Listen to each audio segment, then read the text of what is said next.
Good morning, all of you. How are you? I hope you all are fantastic. I, Priyanka, welcome to all on online EVS class at home.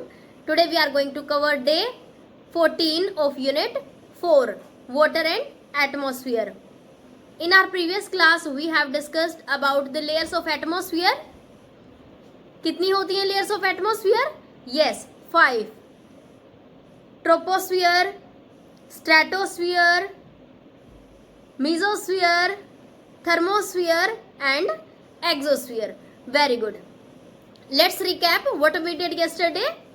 First of all, troposphere. Troposphere में हमने क्या पढ़ा? Life exists here. Life exist करती है troposphere में और yes, oxygen is mostly present in this layer. Oxygen यहाँ पर प्रेजेंट होती है जिसकी वजह से जो लिविंग बींग्स हैं वो यहाँ सरवाइव कर पाते हैं. Next, clouds, rains and winds जो होती हैं वो भी यहाँ पर प्रेजेंट होती हैं in the troposphere and it exist up to 12 kilometre. Now the second layer, stratosphere. Stratosphere is the second layer of the atmosphere. Life does not exist here. यहाँ पर लाइफ पॉसिबल नहीं है. It is free from clouds, rains and winds यहाँ नहीं होते हैं. तो इसकी वजह से ही यहाँ पर जो एरोप्लेन्स हैं वो हमारे फ्लाई कर पाते हैं इन द स्काई, क्योंकि एरोप्लेन जब फ्लाई करते हैं तो उनको कोई भी डिस्टर्बेंस नहीं चाहिए होती. तो ट्रोपोस्फियर में तो बहुत ज़्यादा डिस्टर्बेंस होती है. क्लाउड्स की फॉर्मेशन भी होती है, रेन्स की फॉर्मेशन भी होती है और जो विंड है वो भी चलती है. सो दैट्स वाई जो ट्रोपोस्फियर है उसके अंदर हमारे एरोप्लेन फ्लाई नहीं करते हैं. अंडरस्टैंड? स्ट्रेटोस्फियर में एरोप्लेन्स फ्लाई करते हैं. Now ozone layer is also present in the stratosphere. जो ओजोन लेयर है वो किससे प्रोटेक्ट करती है? जो हार्मफुल सनराइज होती हैं उससे हमें प्रोटेक्ट करके रखती है, एक शील्ड बना के रखती है. ओके, एक परत बनी होती है. What is that? That is ozone layer. Now the thickness, it exist between 12 and 50 kilometre के बीच में ये एग्जिस्ट करती है हमारी स्ट्रेटोस्फियर. Now the mesosphere. जो मेसोस्फियर है that is the middle most layer of the atmosphere. बिल्कुल बीच में होती है ये. And life does not exist here. लेकिन यहाँ भी लाइफ एग्जिस्ट नहीं करती है. Shooting stars burn here. यहाँ पर जितने भी हमारे शूटिंग स्टार्स होते हैं, मिट्योर्स होते हैं, वो बर्न हो जाते हैं और वो अर्थ के सरफेस तक नहीं पहुंच पाते, क्योंकि यहाँ पर इतना ज़्यादा टेम्परेचर होता है जिसकी वजह से वो हमारे मेसोस्फीयर के अंदर ही बर्न हो जाते हैं. शूटिंग स्टार्स और यू कैन से मिट्योर्स जितने भी होते हैं. Shooting stars burn here and don't pass through the layers below it and reach the earth surface. ये अर्थ सरफेस पर नहीं पहुंच पाते हैं और ये बहुत डेंजरस होते हैं. ये पहुंचने भी नहीं चाहिए हमारे अर्थ सरफेस पर, क्योंकि इनसे बहुत ज़्यादा खतरा होता है. हार्मफुल इफेक्ट्स इसके हमारे अर्थ सरफेस पर होंगे अगर ये गिरेगा तो. सो दैट्स वाई जो शूटिंग स्टार्स हैं वो हमारे मेसोस्फीयर के अंदर ही इतना ज़्यादा टेम्परेचर होता है जिसकी वजह से वो वहीं पे बर्न हो जाते हैं, जल जाते हैं. Understand? After that it exist between 50 and 100 kilometre. ये 50 और 100 किलोमीटर के बीच में एग्जिस्ट करती है. Now the thermosphere. Thermosphere is the fourth one layer of the atmosphere. Life does not exist here. यहाँ पर भी हमारी लाइफ एग्जिस्ट नहीं करती है. It is very hot during day time and very cold during night time. क्योंकि यहाँ पर जो एटमोस्फियर है वो इस टाइप का होता है, जब दिन में जो सनलाइट होती है वो इतना ज़्यादा अर्थ सरफेस इसके एटमोस्फियर को इतना ज़्यादा गर्म कर देता है कि वहाँ पर मैक्सिमम जो हॉटेस्ट जो डे है वो होता है और नाइट उतनी ही कोल्डेस्ट होती हैं. ओके, आफ्टर दैट जो सैटेलाइट्स होती हैं, जितनी भी सैटेलाइट्स होती हैं वो जो लॉन्च करी जाती हैं वो हमारी इसी में अपने ऑर्बिट में घूमती हैं. Okay, around the planets. It exist between 100 to 500 kilometre के बीच में ये एग्जिस्ट करती है हमारी. Now the exosphere. जो एक्सोस्फीयर है यहाँ पर भी कोई लाइफ पॉसिबल नहीं होती है. No life exist here and it is the hottest and coldest during day and night. यानी कि ड्यूरिंग डे टाइम में ये हॉटेस्ट होती है और कोल्डेस्ट होती है ड्यूरिंग द नाइट टाइम। और ऐसा क्यों होता है? क्योंकि ये स्पेस के बिल्कुल पास में होती है, ठीक है, और सन के भी बिल्कुल पास में होती है। तो सन और स्पेस दोनों ही चीजें इसको क्या करती हैं, डे टाइम में तो इसको हॉटेस्ट करती हैं और नाइट टाइम में इसको कोल्डेस्ट करती हैं।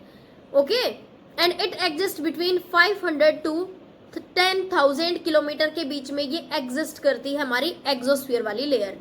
सो these are the 5 layers of atmosphere जिसके बारे में हमने अभी किया। ओके, now I will show you CRL. You will watch the CRL carefully. Let us learn about different layers of atmosphere. The first layer is troposphere.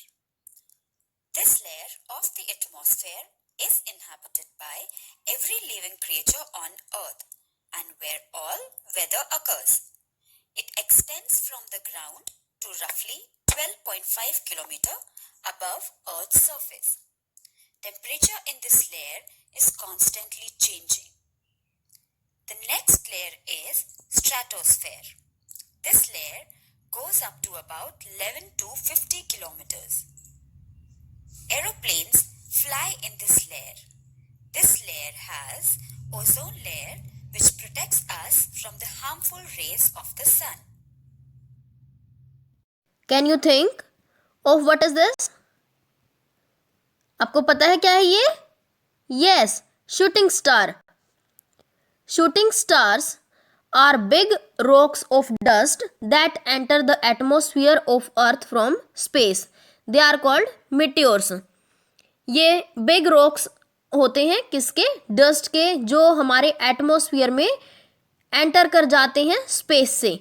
Okay, अर्थ के atmosphere में ये स्पेस में से एंटर कर जाते हैं और जिनको हम मिट्योर्स भी कहते हैं। ओके,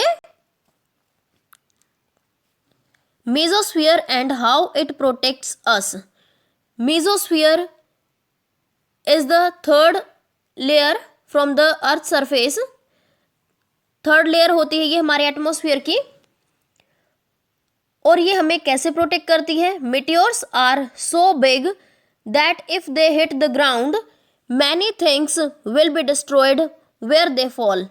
जो मिट्योर्स होते हैं वो बहुत बड़े पार्टिकल्स होते हैं, और अगर वो ग्राउंड के ऊपर हिट कर जाएं तो काफ़ी सारी जो चीज़ें हैं उनको नुकसान पहुंचेगा और वो बिल्कुल नष्ट हो जाएंगी।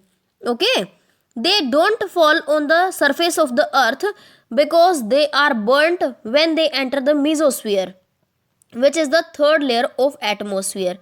और ये अर्थ सरफेस पर नहीं गिरते हैं क्योंकि अर्थ सरफेस पर गिरने से पहले ये मेसोस्फीयर के अंदर आते हैं, और मेसोस्फीयर में इतना ज़्यादा हाई टेम्परेचर होता है कि वो उसको बर्न कर देता है, वो जल जाते हैं। ओके, जिसकी वजह से ये हमारे अर्थ सरफेस को प्रोटेक्ट करती है मेसोस्फीयर वाली लेयर। और जो मेसोस्फीयर वाली लेयर है वो एटमोस्फियर की थर्ड लेयर है। Understand? You can see in the picture जो मीटियोर्स हैं वो कैसे बर्न हो रहे हैं। Okay, In this layer, the sun rays starts to heat the atmosphere once again. We have reached the thermosphere. There is nothing protecting this layer from the heat of the sun.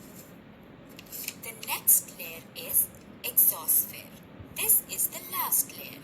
In this layer, satellites that relay TV and phone signals orbit our planet. now you will open your worksheet number 10 and you will complete worksheet number 10 just now. I'm giving you 10 minutes to complete it. After that we will discuss the answer. I hope you have done. Now let's discuss the answer. Let's start. Question number 1. State whether the following are true or false. First, life exists only in the stratosphere. Is it true or false? Yes, it is false, क्योंकि जो life possible है वो only troposphere पर है। Now next, ozone layer helps the aeroplanes fly. जो ozone layer है वो aeroplanes को उड़ने में हेल्प करती है। No, so it is false. Now the next, clouds are formed in the troposphere. जो क्लाउड्स हैं वो ट्रोपोस्फियर में बनते हैं। Yes, it is true. Now next, it gets cold as we go up in the troposphere. हम troposphere में जैसे जैसे हाइट पर जाते जाते हैं, ऊपर की तरफ जाते हैं, तो जो एनवायरनमेंट है वो कूल होता जाता है. Yes, it is true. Okay. Now the question number 2. Why do aeroplanes fly in the stratosphere? जो स्ट्रेटोस्फियर सेकेंड लेयर होती है हमारे एटमॉस्फियर की, तो उसमें एरोप्लेन्स क्यों फ्लाई करते हैं? Aeroplanes fly in the stratosphere because it is free from any disturbance caused by rains, clouds और थंडर्स. क्योंकि जो हमारी स्ट्रेटोस्फियर वाली जो लेयर होती है उसके अंदर कोई भी डिस्टर्बेंस नहीं होती है, ना ही उसके अंदर क्लाउड्स की फॉर्मेशन होती है, ना ही रेन और ना ही थंडर. तो जो एरोप्लेन्स हैं वो हमारे इसीलिए स्ट्रेटोस्फियर में फ्लाई करते हैं, क्योंकि वो अगर डिस्टर्बेंस होगी तो वो उड़ नहीं पाएंगी. Okay. Now the next question, why does most life exist in the troposphere? जो लाइफ है वो ट्रोपोस्फियर पर ही क्यों एग्जिस्ट करती है? Life exist only with in the troposphere because all living beings need oxygen to survive, which is present in enough quantity here. जो जितने भी लिविंग बींग्स होते हैं उन सबको जीवित रहने के लिए किसकी ज़रूरत होती है? ऑक्सीजन गैस की. तो जो ऑक्सीजन गैस है वो ओनली एंड ओनली हमारे ट्रोपोस्फियर वाली लेयर पर ही प्रेजेंट है. सो दैट्स वाई जो लाइफ है वो पॉसिबल है ट्रोपोस्फियर के ऊपर, और बाकी किसी भी लेयर में जो हमारी लाइफ है वो पॉसिबल नहीं है. Now the next question, what do you think is falling from the sky in the picture? Why will it not fall on the earth? इसमें जो शूटिंग स्टार है वो आपको दिखाई दे रहा है. तो जो शूटिंग स्टार है वो हमारा गिर रहा है, ठीक है. तो ये अर्थ के ऊपर क्यों नहीं गिरेगा? यस, क्योंकि अर्थ के जो एटमॉस्फेयर में 5 लेयर्स होती हैं, तो उनमें जो मीजोस्फीयर है वो मीजोस्फीयर क्या करता है? इसको बर्न कर देता है. Okay. The falling object is called shooting star और मिट्योर इसको हम बोलते हैं, ठीक है.